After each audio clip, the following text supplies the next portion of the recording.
Con nosotros en el estudio está la vicealcaldesa y ambientalista Raiza Banfield, quien nos acompaña esta tarde. Y cuando vemos estas cosas, nos acordamos que hay que proteger el medio ambiente o decimos que esto es consecuencia de lo que no hemos hecho con el medio ambiente, etcétera. Bueno, una cantidad de situaciones que se han dado. Vicealcaldesa, buenas tardes, bienvenida a TV Noticias, un gusto tenerla por acá. ¿Qué está pasando usted que se agita en el tema ambiental? ¿Qué le han dicho o cuál es la explicación de este fenómeno que tenemos por estos días que ha llegado a nuestras costas? Bueno, tal como lo señalaba el gerente de meteorología, son la suma de muchas cosas, no podemos descartar nada. De hecho, comentábamos antes de la entrevista, Eduardo, recientemente hemos visto una serie de fenómenos naturales, las erupciones de volcanes, movimientos de capas tectónicas traducidos en terremotos.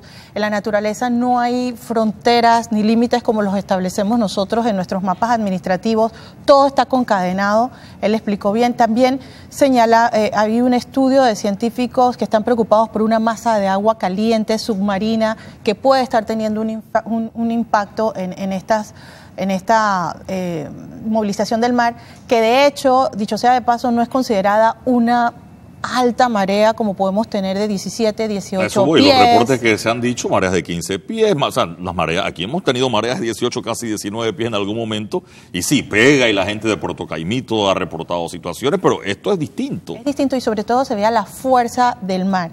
El tema es, Eduardo, que una de las cosas que nos deben dejar este tipo de situaciones es que no podemos ver los hechos naturales como fenómenos aislados o esto pasó una vez por casualidad. Creo que países como el nuestro, que dicho sea de paso, según estudios que ha realizado el Banco Mundial, Panamá es uno de los 14 países más vulnerables a los efectos del cambio climático de la región latinoamericana y del Caribe. Lo que nos debe alertar es primero tomar las medidas mínimas básicas de prevención y de allí generar los procesos de adaptación, porque el cambio climático es un hecho, está demostrado, y sobre todo el cambio climático por los efectos antropogénicos, es decir, toda la intervención que el hombre ha hecho en la naturaleza, en las emisiones de gases de efecto invernadero y sobre todo la intervención que hemos hecho en las costas tiene una repercusión en este tipo de efectos. Puede ser que la marea no haya venido con más fuerza que en otras ocasiones.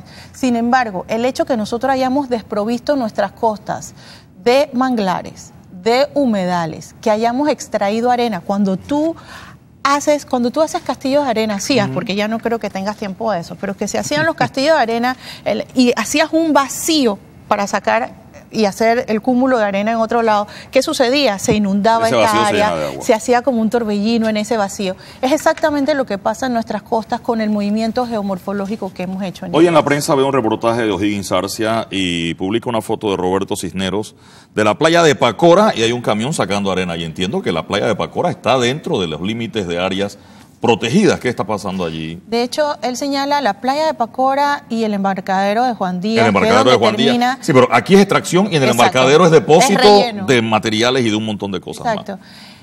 Ambas zonas están dentro del área protegida. De hecho, las áreas protegidas no se crean por capricho. Las áreas protegidas, más que para proteger el entorno, es para proteger al ser humano al final. Y, por ejemplo, en el caso de la playa de Pacora, es el desahogo natural del río que viene y tienes ese manglar importante en el área que te ayuda a amortiguar tanto de un lado de lo que viene con el agua dulce en la corriente del río y lo que viene en la playa del mar. Entonces, en esa zona se crea una zona de interludio, de intermedio, que ayuda a mitigar los efectos de que si estas áreas no estuvieran, ¿qué ocurriría tierra adentro? Igual en el área del embarcadero del río Juan Díaz, esa zona es un estero. Es el máximo desahogo del río después que le hemos hecho muchas afectaciones a lo largo de su cauce. Si nosotros los seres humanos perdemos esas zonas naturales, no hay dinero ni tecnología que reemplace los servicios que esas áreas dan. De hecho, hay estudios que indican que por cada dólar invertido en prevención nos ahorramos $7 o más en daños. Al final, los daños que han tenido... Pero aquí hay un tema de falta de autoridad. Sí, en efecto, realmente ahí hace falta un trabajo conjunto, el Ministerio de Ambiente, con la Autoridad Marítima. Realmente nos falta aplicar mucho más las normas que existen y se han dejado de cumplir. Por ejemplo, ahora que estábamos hablando de las afectaciones marino-costeras con estos incidentes del fin de semana, tú te pones a revisar cuántas de esas construcciones están respetando la línea de construcción establecida. Esa es la otra parte, la gente que pierde plata, sí, ok, pero... Y puede que un fenómeno natural llegue hasta allá, pero cuando tú invades el terreno, yo creo que la última vez que vi eso, y lo digo aquí, fue cuando Colamarco estaba en Catastro, que llegó con un tractor y tumbó unos muros en Coronado. Más nunca yo he visto que a nadie le echen para atrás una construcción mal hecha. Eso está pasando a lo largo de toda la costa panameña, sobre todo el Pacífico, que es donde se están haciendo los desarrollos turísticos inmobiliarios de playa. Eso no está mal, eso está bien, pero hay un respeto que guardar. Que la norma dice no sé cuántos metros de la marea más alta. Habla de 10 metros de la marea más alta, no de la marea esa que vemos normalmente, de la más alta, más 12 metros de servidumbre, o sea, serían 22 metros de la marea más alta. Es una norma del Ministerio de Vivienda del 2005. Sin embargo, también se habla de las zonas inundables, sean manglar o no. En el Código Fiscal hay un artículo que señala 200 metros de la costa de esa zona inundable. Es precisamente para alejar los desarrollos de las áreas costeras y de esas zonas inundables. O sea, hoy día se ha visto que si relleno sobre la zona inundable puedo tener un desarrollo, pero así como el tema del Castillo de Arena, eso tiene una implicación. Yo relleno, pero hago un vacío en otro lado donde el agua se va a ir a depositar. Y se inunda lo que no se inundaba antes. Así mismo es. Entonces, ¿qué tenemos que hacer en conjunto, Eduardo? Y esto es una responsabilidad desde Punta Burica hasta la frontera con Colombia, del Atlántico al Pacífico, de trabajar en conjunto, sobre todo en nuestros más de 2.000 kilómetros de costa, porque somos un país a nivel del mar. Estamos orgullosamente entre dos océanos, pero eso tiene acá, nos compete una responsabilidad. Tenemos que trabajar en conjunto. Aquí hay que trabajar con la autoridad marítima, con el Ministerio de Ambiente, los municipios de cada una de estas ciudades costeras, porque hay, uno, que respetar las normas que existen, ni siquiera crear nuevas, y crear y aplicar las metodologías de construcción que tienen que reforzar y prevenir los incidentes marino-costeros. O sea, no es posible que estemos construyendo casas sobre la arena como lo que estábamos viendo este fin de semana y que no pase nada. O sea, Panamá es vulnerable. No, y si la gente es damnificada, después hay que ayudarlo y todo el mundo tiene que... No, entonces esto es un círculo de nunca acabar y nunca vamos a invertir en prevención porque hay que pagar el daño que pudimos haber prevenido. Hagamos algo, vicealcaldesa, y es que yo tengo una nota relacionada a los fuertes oleajes que se registraron en las costas del Pacífico, que afectaron tanto a la ciudad de Panamá, así como a algunos sectores en Coclé, y entiendo que en Los Santos también. Y en este caso en Coclé se sintió con mucha fuerza esta marejada. 30 casas afectadas, 6 totalmente destruidas y unas 96 personas resultaron afectadas por los fuertes oleajes que se registraron en Santa Clara, Farallón y Playa La Pacora en Antón, provincia de Coclé, durante este fin de semana. En Farallón, una comunidad de pescadores, 6 embarcaciones fueron destruidas y 2 pescadores resultaron heridos. Estas personas piden ayuda a las autoridades. Estaba muy duro y la gente lloraba, los niños, todo el mundo lloraba. Y el mar, la playa, nos daba aquí el agua en la calle. Arriba de la rodilla. ¿Les piden que vengan a evaluar? Por favor, nosotros pedimos a las autoridades que vengan a evaluar a la gente que no han evaluado. La marea afectaba casi a toda la comunidad entera. Sí, a nosotros, aquí, en especial aquí nosotros muy poco nos ha afectado, pero tenemos miedo de las olas muy grandes que no sabes si están creciendo, sí, que estamos sin pescar aquí, porque usted sabe que nosotros vivimos de la pesca. Personal del Ministerio de Vivienda llegó al lugar para evaluar los daños y facilitar la ayuda a estas personas. Nosotros hemos evaluado 6 viviendas afectadas, 6 familias, y estamos recogiendo toda la información social para ver buscar alternativas, cómo podemos ayudar a estas personas. Recuerden que están a orilla de la mar y nosotros tenemos que buscar otro tipo de soluciones para ellos. Los fuertes oleajes también afectaron 2 escuelas en Farallón y Santa Clara, lo que obligó a la suspensión de clases. SINAPROC advierte que la alerta continúa y pide a los bañistas que se abstengan de ingresar a las playas. Se está haciendo un monitoreo y los retenes más que nada en la entrada de estas playas a través con la fuerza de tarea, con lo que son los estamentos de seguridad y el personal del SINAPROC, avisándole a las personas y más que nada a los lugareños que no se acerquen a las costas. Este martes, la Dirección Regional de Salud se trasladará a la comunidad de Santa Clara para evaluar la calidad del agua, pues se teme que esté contaminada. Ahora, estas no son mansiones de playa que se ven afectadas. Estamos hablando de gente, incluso la escuela, afectada por una situación como esta. Estas afectaciones se han dado Eduardo, porque ¿cuántos años tenemos de estar extrayendo arenas de esas áreas? De Farallón, de Santa Clara. ¿Cuántos manglares se han destruido? San Carlos. O sea, normalmente estaban las poblaciones establecidas hasta un cierto límite. Tú veías los manglares, los humedales y luego veías las playas. Entonces, en vez de desarrollar en función, hasta aquí llegó la ciudad y se pueden crear impactos o desarrollos de bajo impacto colindantes a las zonas de humedales antes de la línea de alta marea, lo que hemos hecho es modificar las costas. Primero destruir los humedales, extraer arena, cambiar la morfología para que se adecúen los resorts y luego sucede esto. El hecho que hayamos modificado, por ejemplo, las zonas de Chame y todo lo demás, todo eso está correlacionado y tiene un efecto sinérgico hacia el resto de la costa. Como decía antes, en la naturaleza no existen las fronteras y límites que estipulamos nosotros para administrar. Sí, que un municipio ponga orden no sirve nada si el municipio de al lado... Exactamente, eso está totalmente conectado y eso, por ejemplo, hay organizaciones como Mar Viva que trabajan en todo el Pacífico entre Costa Rica y Colombia porque es uno solo, ni siquiera ven el límite de los países. Igual, o sea, si nosotros en Panamá no ponemos orden en los municipios costeros, vamos a seguir afectándonos los unos a los otros. Nosotros estamos viendo esto desde el Golfo de Chiriquí, en Playa de la Barqueta, cuando vas a ver los desarrollos que hay ahí, están ahí, al pie de la playa, o sea, el agua entra literalmente a los pisos de las casas y así nos vamos por toda la costa del Pacífico. Esto no es un tema de detener las inversiones, esto es un tema de poner en orden para salvaguardar la vida, porque vimos ahí la funcionaria que fue a ver los daños para ver cuánto el Ministerio de Vivienda tiene que ir a poner para reparar. ¿Cuándo nos vamos a organizar para poner la inversión en prevención y que cada uno se adecue a las reglas del juego para que mañana tengamos que pagar menos en daños? O las normas que digan aquí no puede vivir. Las normas están, las normas están. Pero ¿quién va y le dice a la gente que ahí no puede vivir?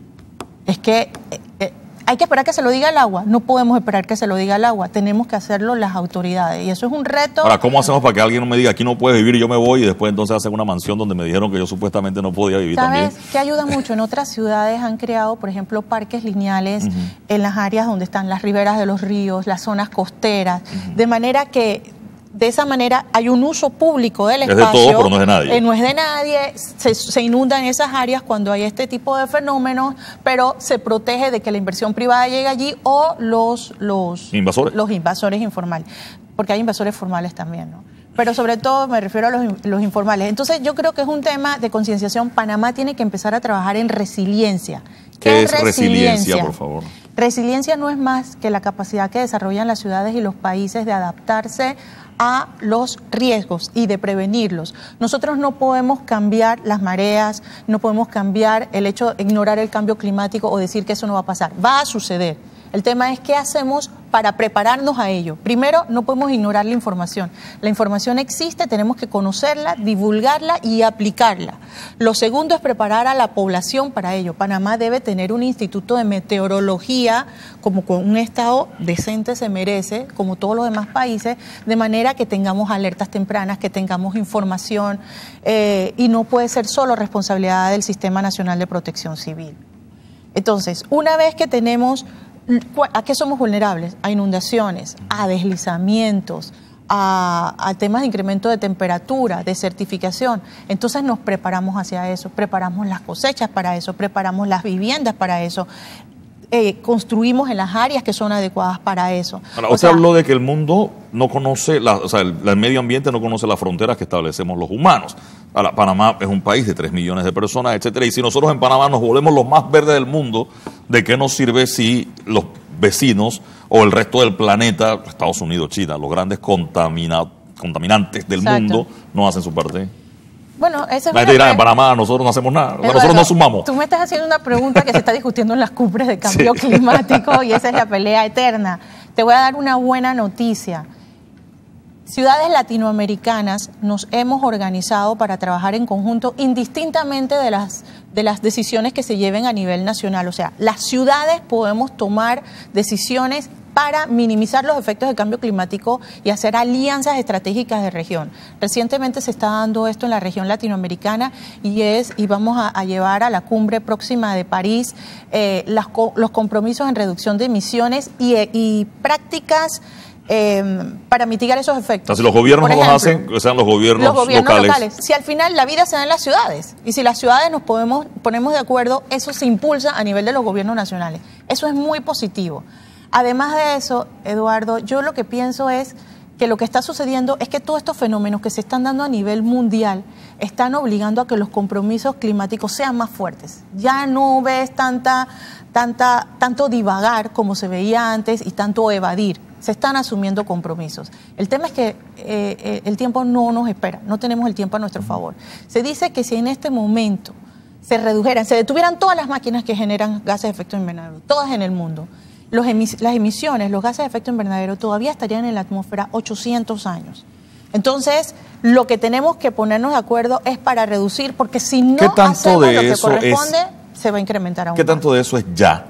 Porque la gente dice, no, estos son los efectos de invernadero, el cambio climático, pero eso será dentro de 200 años, ya yo voy a estar muerto cuando eso ocurra. Y cuando la gente ve el calor que se siente en las casas por estos días, uno dice, ¿y qué pasó? Bueno, hay estudios que ya demuestran, por ejemplo, que el nivel del mar... ¿Qué tanto de eso es ya? El nivel del mar ya ha subido entre 0.5 y 1.8 milímetros por año los últimos 20 años, efecto del derretimiento de los polos. La temperatura ya se ha incrementado cerca de 1 grado promedio a nivel mundial. Y eso tiene sus efectos en el incremento de los terremotos, la intensidad de las lluvias, de las mareas. O sea, lo que estamos viendo en las noticias todos los días es el ya del cambio climático. Y eso está documentado. Lo que indicaban los estudios del panel internacional era que sería como más dilatado en el tiempo.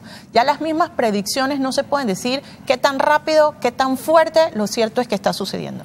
Para este mismo año había un pronóstico de una sequía intensa. Mira que se vio... Íbamos a tener un niño y estaba todo el mundo preocupado. Entonces se han visto otras variables y eso es parte, por eso dejó de llamarse calentamiento global, porque es más que todo un cambio en el clima que tiene muchas variables y que se ven reflejadas en muchos aspectos. Entonces, el tema es, como te reitero, no es un tema de cómo las evitamos, no las podemos evitar. Es sabiendo las condiciones y las consecuencias que eso nos genera, ¿qué vamos a hacer para prevenir y salvaguardar la población? Hay ciudades muy avanzadas en temas de resiliencia como Barcelona, Medellín, aquí muy cercano a nosotros, se ha preparado en el tema. Muchas ciudades europeas que ya llevan más carrera porque han tenido más consecuencias de estos daños y nosotros debemos apuntar hacia esos modelos para aplicar a nuestras regiones.